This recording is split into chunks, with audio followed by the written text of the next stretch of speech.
We got the 5 p.m. update on Hurricane Milton.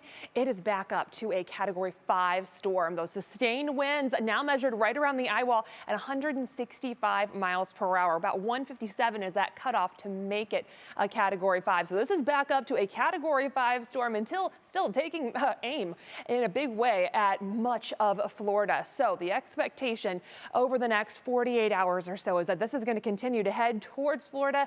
As it approaches Florida, the front edge of that storm is going to start interacting with land. It's going to run into a little bit of shear, a little bit of drier air. So it is expected to weaken a little bit, but still a very strong Category 4, weakening to a 3 at a landfall. So this is going to be an incredible storm for the western part of Florida, areas that are still recovering from Helene just a couple of weeks ago. And it's going to maintain some of its strength as it moves across that peninsula of Florida.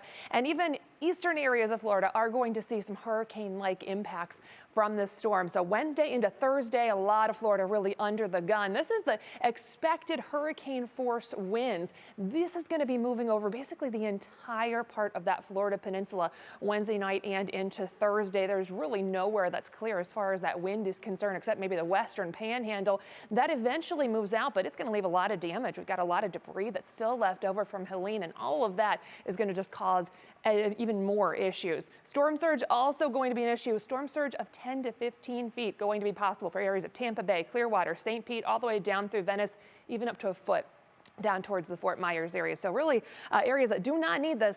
It's going to be very interesting to see how all of that plays out over the next couple of days. For us, hey, we're sitting in sweater weather and really enjoying it. High pressure off to the west is trying to work in, so we'll get a little more sunshine into the mix tomorrow as that gets closer. Got just a few kind of late clouds out there today.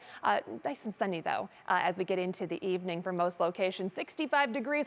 Dew points are just incredibly low in the 30s, so it feels incredibly comfortable out there. No weather issues for your evening. We do have one thing to tell you about for your commute home though. There was a crash on 77 southbound at Fleet Street. That crash has been cleared, but we still have a lot of delays right around that area, so keep that in mind for your evening.